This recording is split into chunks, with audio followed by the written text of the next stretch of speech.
Hey gang, it's Tim. How are you? Welcome to Focus Friday.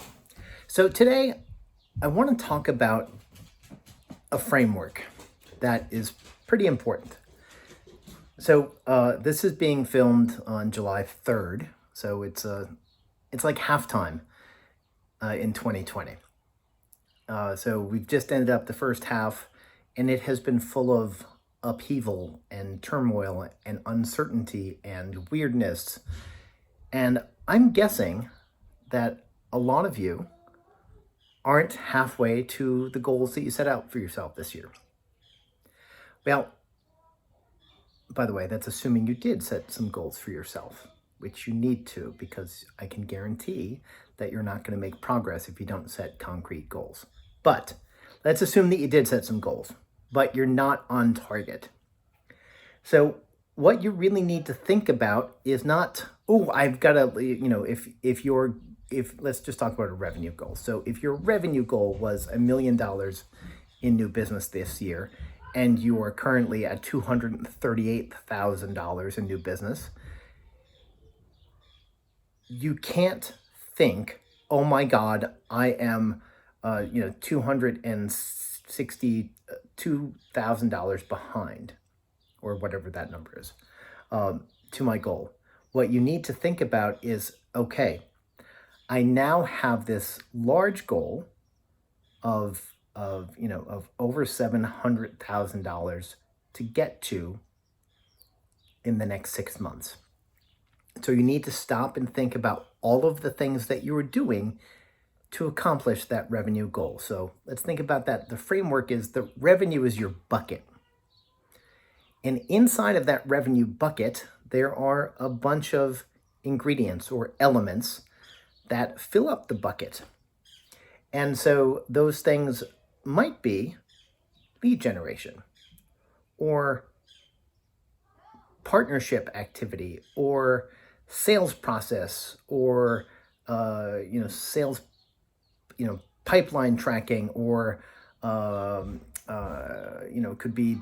it could be a lot of things. But I think you get the idea. So your revenue goal isn't made up of dollars. It's made up of activities that create the dollars. So what I want you to do is, if there's a delta between where you are and where you want to be, let's set a goal. So $700,000 or more than $700,000 in new business from today to the end of the year. So break apart everything that's inside of that revenue bucket. What are all the inputs that create revenue? And then go through them one by one and essentially understand if your actions meet your intentions. So for all of the inputs that go into sales, so let's talk about lead generation. And by the way, there's sub processes, there's ingredients inside of lead generation, but we'll just pick one. So let's just say that, imagine that you have this goal of getting a certain number of responses to your cold email. Great, because those responses will then turn into meetings, and those meetings can turn into sales pitches, and those sales pitches turn into revenue. So that's a big long process. That's one thread of the process. But let's just think about your cold emails. So if you aren't getting enough responses to your cold email, how do you troubleshoot it? What do you do? What do you fix? So you break it down into the elements. You break it down into, is it a title thing? Is it what I'm saying? Is it the audience? And essentially what you do is look at all of the inputs into that process and work on the input into the process until you get the result of the process that you desire. And so you need to break this down into goal. That's the lagging indicator. That's an outcome. But then you have to look at all the inputs to a goal and understand, what all the inputs are. And then you have to understand the inputs that go into the inputs, because the great thing about breaking down your process this way is that at any given time, even though you are servicing a $700,000+ goal in the next 6 months, you are not overhauling everything. You are controlling this, so you are dealing with one controllable fundamental input into the process at a time.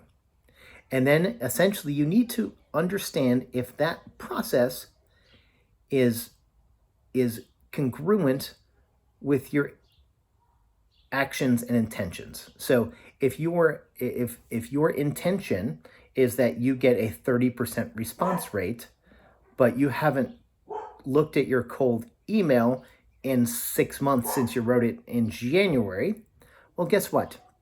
Your action of not looking and reviewing your cold email process doesn't match your intention. Great. So you found something that you can improve. So then what you need to do is create a plan to make your actions meet your intentions, and that will improve the process. And the process will bring you closer to your goals. Now, you really need to think about this as giving yourself marching orders. So goals are big and fuzzy and far away, especially if you've got a big delta. But if you stop and think, wow, I want to fix the cold email. What are the elements in there? Oh, maybe I need to do some title testing. Oh, maybe I should try different salutations. Maybe I should try a different upfront value offer. And so those things are way more controllable and actionable than saying, I've got to increase my revenue. Because that sort of big thing, it's hard to act on. But when you break this down into smaller pieces, instead of saying that you were going to march from here to the coast, you start by saying, I'm going to march from here to the end of the street. And then when you get to the end of the street, you say, okay, great. Now I'm going to march to the end of the next block. And so that you are giving yourself these marching orders that are achievable and controllable and allows you to make course corrections along the way. And so thinking about matching your intentions and your actions, and then turning any discrepancy there into positive short-term action that you can measure is really powerful. So here's to making the second half of 2020, whatever it may bring, here's to making it one that you can match your intentions and actions in order to meet your goals. Thanks for joining. Talk to you soon.